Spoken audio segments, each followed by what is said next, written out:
한 부부가 있었는데 아내가 남편의 말을 항상 모든 일에 무시하는 경향을 가지고 있었습니다. 남편이 말만 하면 당신이 뭘 안다고 그래? 라며 핀잔을 주며 무시하는 것이 습관이 되어 있었어요. 남편은 그 말 자체가 너무나 큰 스트레스고 또 너무나 큰 상처이자 자존심이 깎였습니다. 그래서 아내의 버릇을 고치기 위해 조금 위험한 작전을 하나 짰습니다. 동네 병원의 의사를 찾아가서 자신의 자초지종을 설명했고 작전을 설명하며 딱 한 번만 제발 도와달라고 했죠. 의사는 안 된다고 했지만 그 남편이 너무 사정이 딱하다 보니까 부탁을 들어주기로 했습니다. 어느 날 부부가 함께 동네 병원을 갔어요. 그런데 갑자기 남자가 숨이 넘어가며 쓰러지는 겁니다. 급히 진료실에서 나와 남편을 본 의사는 맥을 짚더니 운명하셨습니다 라고 하는 겁니다. 사망 선고를 한 거죠. 그러자 아내는 쓰러진 남편을 보며 자신이 잘못했다며 그동안 내가 너무 잘못했다며 대성통곡을 하며 울었습니다. 남편은 속으로 생각했죠. 야, 그래도 아내가 날 이렇게 무시해도 나를 진짜 사랑하긴 하는구나. 이 정도면 버릇을 고쳤겠지 라고 생각했습니다.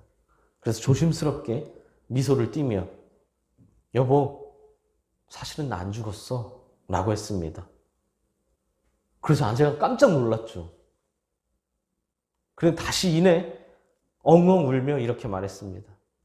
당신이 뭘 안다고 그래. 의사 선생님이 죽었다고 했단 말이야. 우리 지난 시간에 하박국은 이 땅의 만연한 부패와 폭력을 하나님께 고발하며 간절히 부르짖었습니다. 그러나 하나님은 긴 시간 동안 침묵하셨고 하박국은 대체 어느 때까지냐고 절박하게 외쳤죠. 악인들이 득세하는 것도 의인들이 고통받는 것도 이제 더 이상은 지켜볼 수 없다는 겁니다. 이를 통해 우리는 하나님을 신뢰함으로 하나님의 때를 기다릴 수 있어야 한다고 했습니다. 하나님은 방관하시는 것이 아니라 가장 적절한 때를 기다리고 계시기 때문이죠. 어쩌면 마지막일지도 모르는 기회를 모두에게 주시며 정하신 때가 오기를 기다리고 계신다는 겁니다. 그리고 오늘은 이 하박국의 부르짖음에 드디어 하나님이 응답해 주시는 것을 볼 수 있습니다. 하나님의 응답은 유다가 여러 나라를 보고 또 보고 놀라고 또 놀랄 것이다 라는 말로 시작하는데요. 무엇을 보고 놀란다는 걸까요? 그리고 아까 처음에 그 부부의 이야기는 왜 했을까요? 우리 하나씩 살펴보도록 하겠습니다. 5절에 여러 나라란 아수르를 꺾은 신흥제국 바벨론에 의해 멸망당할 나라들을 가리킵니다.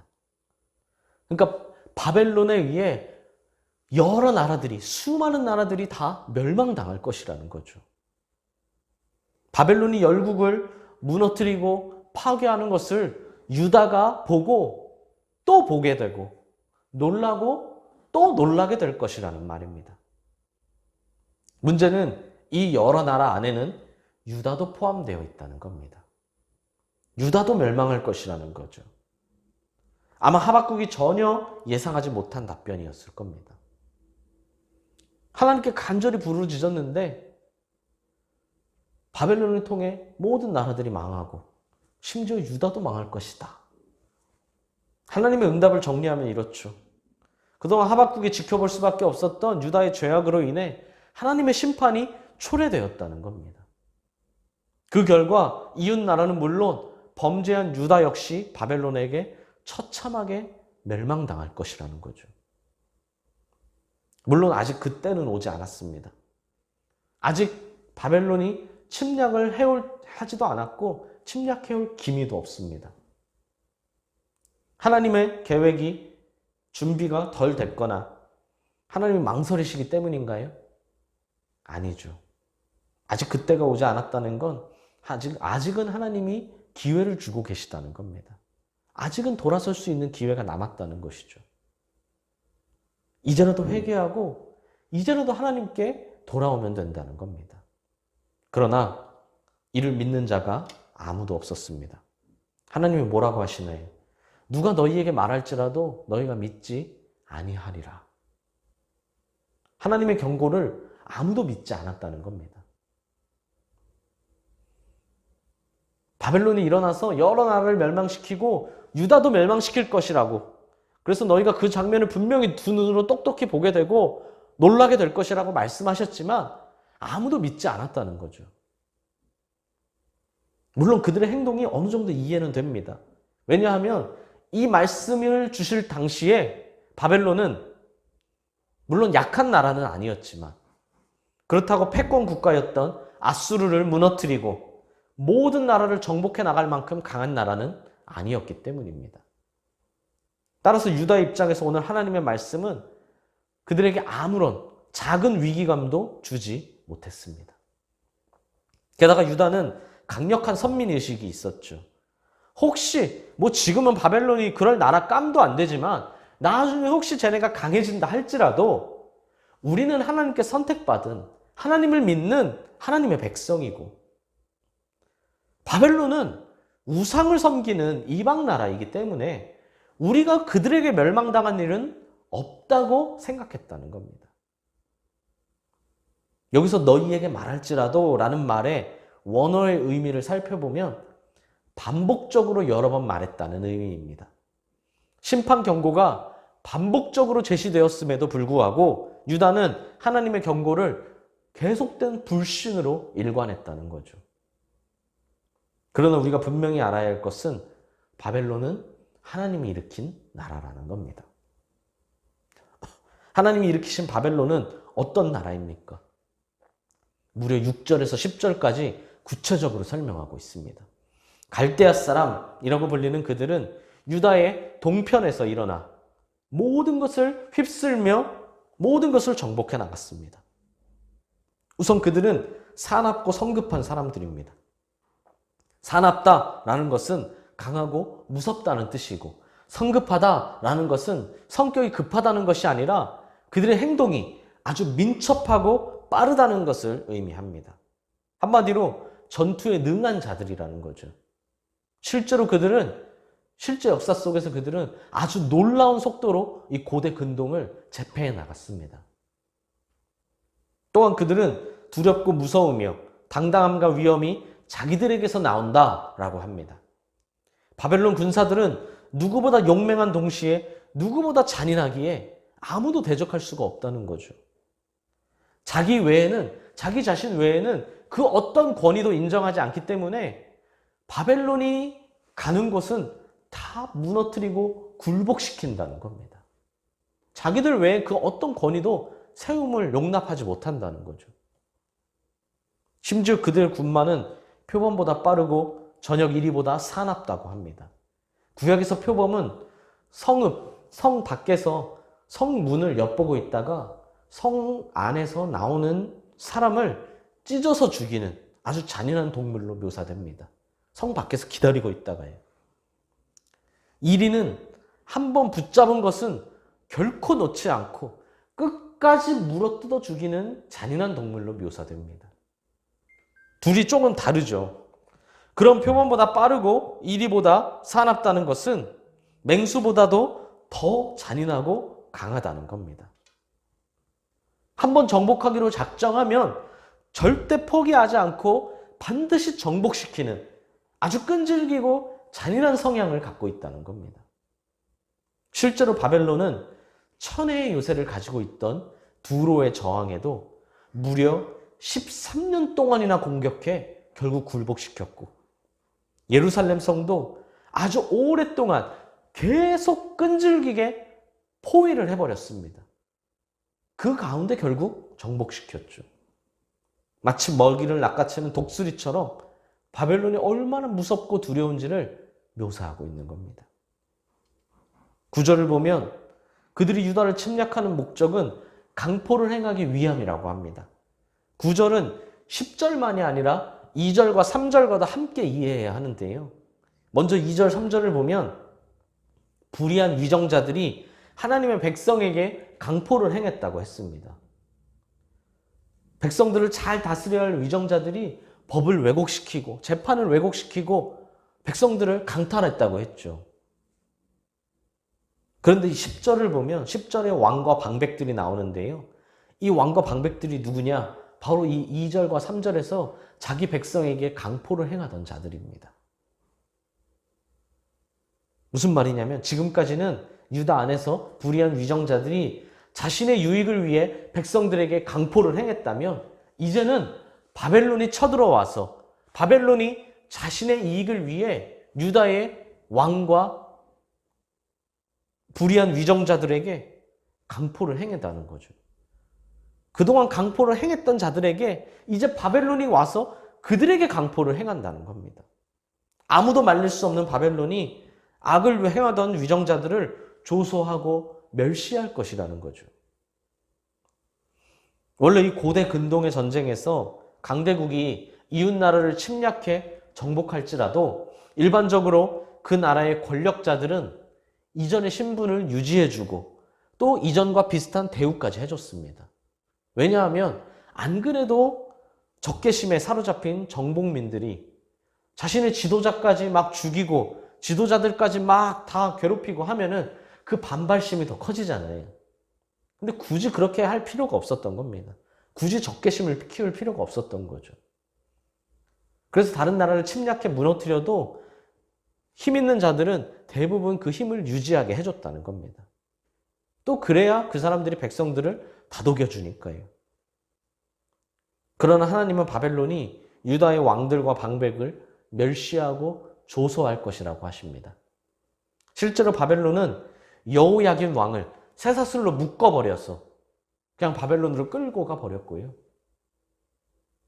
심지어 시드기야 왕은 그 시드기야 왕이 보는 앞에서 신하들과 아들들을 죽이고 시드기야의 두 눈을 뽑고 쇠사슬로 묶어 끌고 갔습니다. 이처럼 유다 말기의 고관들은 나라를 뺏길 뿐 아니라 온갖 멸시와 조롱의 대상이 되었습니다. 이는 그들이 잘 돌보고 다스려야 할 백성들을 오히려 압제하고 착취한 것에 대한 하나님의 심판의 결과입니다. 결국 그들은 자기의 살아생전에 인과응보되었다는 겁니다. 우린 이 땅에서 무조건 인과응보되는 것은 아니라고 했습니다. 하지만 이 땅에서도 기본적으로 밑바탕에는 인과응보가 깔려 있다는 것을 명심해야 합니다. 결국 그들은 생전에 인과응보되었죠. 당연히 생후에도 마찬가지입니다. 우리말로 사투리를 살짝 섞어서 표현하면 지 무덤을 지가 팠다는 겁니다. 그럼 뭐 할 말이 있겠습니까? 지 무덤을 지가 팠는데요. 그로 인해 사람을 사로잡아 모으기를 모래같이 많이 할 것이라고 합니다. 여기서 사람은 조금 더 정확히 번역하면 포로라고 할 수 있습니다. 포로로 끌려가는 사람이 전쟁으로 인해 수많은 유다 백성들이 포로로 끌려갈 것이라는 거죠. 그게 어떻게 맞냐면, 얼마나 맞냐면 모래 같다는 겁니다. 너무나 슬픈 말씀입니다. 이게 그냥 지나칠 수 있는데요. 사실 너무나 아픈 말씀이죠. 하나님은 아브라함에게 언약을 주시면서 아브라함의 후손이 하늘의 별과 같이 그리고 바다의 모래같이 많게 해주신다고 하셨습니다. 이것이 얼마나 복된 약속입니까? 아브라함이 하나님의 약속의 말씀을 평생을 품고 살아갔습니다. 후손을 모래같이 많게 해주신다는 그 약속의 말씀을요. 이삭도 마찬가지죠. 하나님 주신 그 약속을 품고 살아갔어요. 대대로요. 그런데 이제는 포로가 모래와 같이 많아질 것이라고 하십니다. 같은 단어가 완전히 다른 의미로 사용되었습니다. 얼마나 비극입니까? 정작 아브라함의 후손인 유다는 경고의 말씀을 믿지도 않고 알아듣지도 못하는데 이 뜻을 아시는 하나님은 이들에게 그렇게 말씀하시면서 얼마나 마음이 아팠을까요? 우리는 하나님의 마음을 볼 수 있어야 한다는 겁니다. 내가 사랑하는 선택받은 백성인 아브라함에게 너의 자녀를 모래와 같이 많게 해주겠다 하셨는데 정작 그 자녀에게는, 후손에게는 너희가 포로가 모래와 같이 많이 끌려갈 것이다. 하나님의 마음을 이해할 수 있는 우리 모든 성도님들이 되시기를 소망합니다. 그런데 이를 아는지 모르는지 바벨론은 유다를 멸망시키기를 조금도 주저하지 않습니다.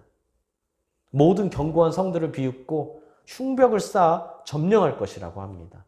흉벽이 뭐냐면 아마 영화나 드라마에서 한 번쯤은 보셨을 겁니다. 흙을 이렇게 성을 침략할 때 흙을 성벽 높이까지 높게 쌓아 올려, 크고 높게 쌓아 올려 언덕 같은 것을 만드는 것이죠. 그래서 성벽의 높이를 맞추는 겁니다. 성벽 밑에서 쌓으면 불리하니까요. 당시 성들은, 특히 이 군사적인 요충지들은 대부분 높은 산지나 절벽 혹은 바다를 끼고 있었습니다. 실제로 이스라엘을 대표하는 예루살렘 성과 사마리아 성은 전부 높은 산 위에 세워져 있었죠. 산지 위에요. 우리 연초에 동행 목장에서 봤듯이 에돔은 높은 안반지대에 절벽 사이에 성이 세워졌습니다. 그러니 난공불락이죠. 8월 큐티에서도 봤듯이 두로는 어떻습니까? 해상도시, 해상무역을 장악한 두로는 바다를 방벽으로 삼았습니다. 그러나 이것이 다른 나라에게는 난공불락의 성일지라도 바벨론에게는 비웃음의 대상이라는 겁니다. 흉벽을 쌓는 것은 엄청난 시간과 노력, 노동을 필요로 합니다. 흉벽은 결코 가성비가 좋은 것이 아니에요. 가성비가 좋아서 지금 흉벽을 쌓아 쳐들어가는 게 아닙니다. 오히려 가성비가 엄청 떨어집니다. 엄청 힘들죠. 그러나 바벨론은 상대를 정복하기 위해서라면 그 어떤 수고도 마다하지 않았다는 겁니다. 게다가 지금까지 계속 반복했듯이 그들은 누구보다 민첩하고 강했습니다. 그러므로 이렇게 막강한 바벨론을 막대기로 삼으신 하나님의 심판이 얼마나 철저하고 무섭게 내려질 것인가는 의심할 필요가 없다는 거죠.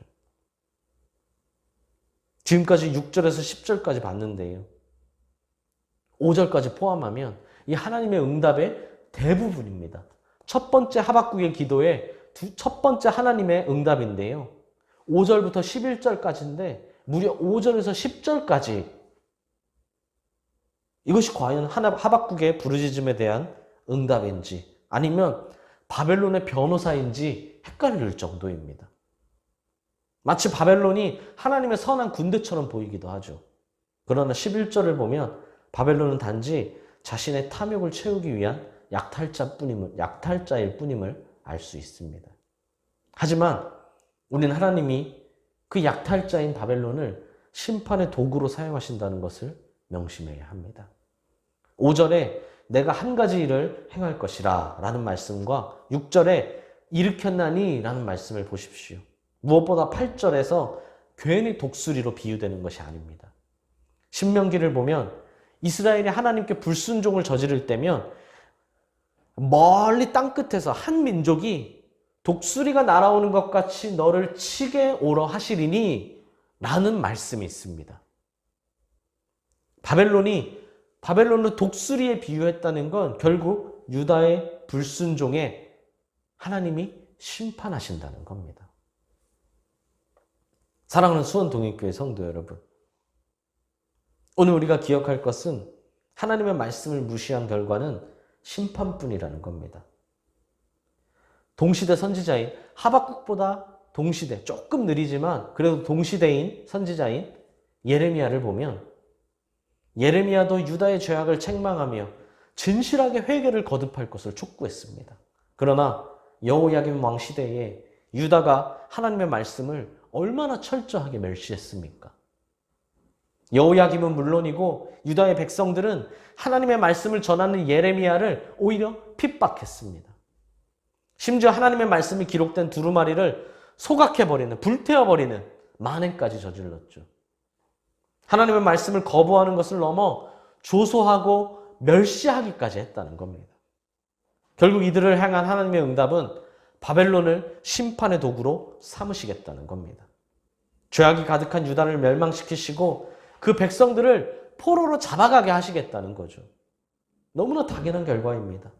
전능하신 하나님의 말씀을 무시하고 멸시한 사람에게 하나님의 심판이 임한다. 그래놓고 어떻게 하나님의 심판을 피할 수 있겠습니까? 오늘 말씀은 노아를 생각나게 합니다. 갑자기 웬 노아냐?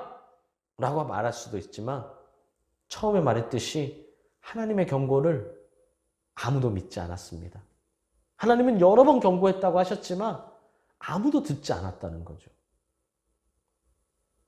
마치 노아가 120년 동안 방주를 만들며 지속적으로 사람들에게 하나님의 심판을 선언했지만 아무도 믿지 않은 것처럼 말입니다. 이것이 인간의 자만과 욕심입니다. 소돔과 고모라를 보십시오. 소돔과 고모라가 멸망할 때도 롯이 자신의 사위들에게 하나님의 심판을 경고했지만 사위들은 장인의 말을 농담처럼 여겼습니다. 우리는 그들이 맞이한 결과가 그야말로 놀라고 또 놀랄 수밖에 없는 심판이었다는 것을 명심해야 합니다. 그럼에도 심판이 멀리 있는 것 같다고 안일하게 생각하는 사람들이 있습니다. 유다가 하나님의 말씀을 깨닫지 못하고 회개하지 않은 이유 중에 하나이기도 하죠. 그럴 일은 없어. 아직 멀었어. 물론 지금 하나님의 응답은 바벨론이 강성해지기 전이라고 했습니다. 강성해진다는 보장도 없습니다. 그러나 이는 우리에게 회개할 기회를 주시기 위한 것이지 하나님의 힘이 부족하거나 계획에 차질이 있어서가 아니라는 것을 알아야 한다는 겁니다. 하나님은 반드시 말씀하신 대로 이루십니다. 계획하신 그대로, 계획하신 그때에 그대로 반드시 이루십니다. 게다가 하나님의 심판이 멀어서라는 것은 사실 핑계일 뿐입니다. 예레미야서를 보십시오. 나중에 이 바벨론이 진짜 강성해졌습니다. 그리고 아수르도 멸망시켰습니다. 그리고는 이제 유다를 침략한다는 것이 기정사실화되었죠.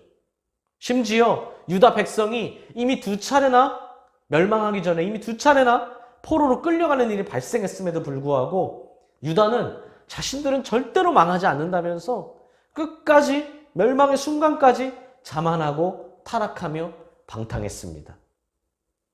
지금 하박국 시대에는 그나마 아직 바벨론이 쳐들어온 것이 확정되지 않아서 그랬다.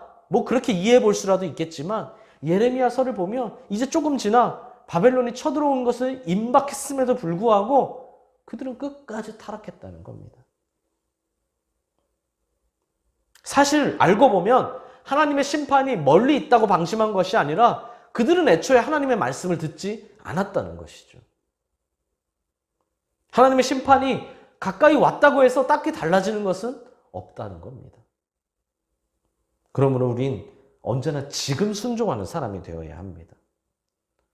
지금 순종하는 것이 평생의 순종이 된다는 거죠. 오늘이 아니라고 절대 방심하지 마십시오. 물론 내일도 아닐 수 있고 내일 모레도 아닐 수 있습니다. 심지어는 5년 후도 아닐 수 있고 10년 후도 아닐 수도 있습니다.